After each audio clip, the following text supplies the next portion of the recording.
ওই যে জঙ্গি এমপি যাচ্ছে, আমাকে জঙ্গি বলার কারণটা আমি যতটুকু মনে করলাম যে আমার মাথায় একটি পাগড়ি রয়েছে এবং আমার চলায় সাদা পাঞ্জাবি সুন্নতে রাসূল রয়েছে।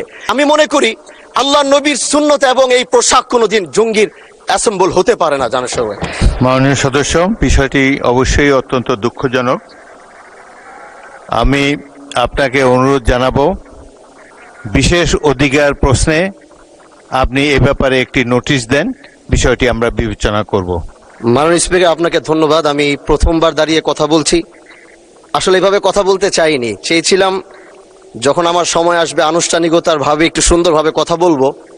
কিন্তু দুঃখের সাথে বলতে হচ্ছে, আমি গত 30শে মার্চ আপনার সহধর্মিনী, আল্লাহ তাকে জান্নাতের আলা মাকাম নাসিব করে, আমি তার জন্য দোয়া করি। তিনার জানাজায় আমি এসেছিলাম এবং উপস্থিত হয়েছিলাম।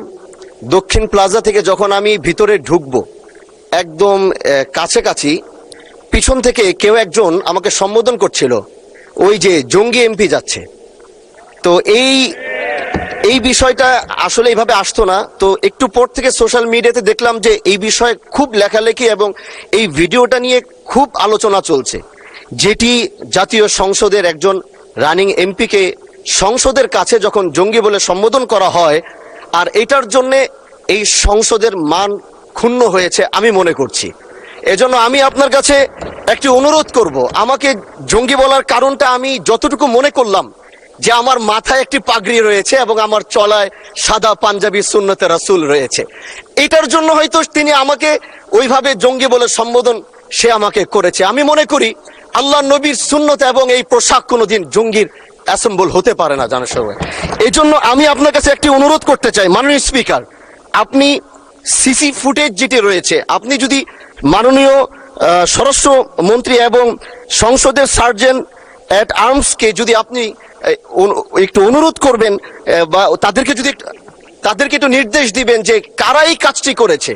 অবশ্যই এই কাজটি এই জন্য করেছে যেন এখানে আমাদের বিরোধী দল যারা রয়েছেন, এখানে তাদেরকেও হয়তো তাদের সম্মান ক্ষুণ্ণ করার জন্য হতে পারে, ওখানে প্রশাসন দাঁড়িয়েছিল, প্রশাসনের সম্মানও ক্ষুণ্ণ করার জন্য হতে পারে। এই জন্য আমি চাচ্ছিলাম একটি সঠিক তদন্ত যদি আপনার মাধ্যমে নির্দেশনা আসতো, তাহলে এই বিষয়টি ক্লিয়ার হতো। ধন্যবাদ। মাননীয় সদস্য, বিষয়টি অবশ্যই অত্যন্ত দুঃখজনক। আমি আপনাকে অনুরোধ জানাবো, বিশেষ অধিকার প্রশ্নে আপনি এ ব্যাপারে একটি নোটিশ দেন, বিষয়টি আমরা বিবেচনা করব। ধন্যবাদ।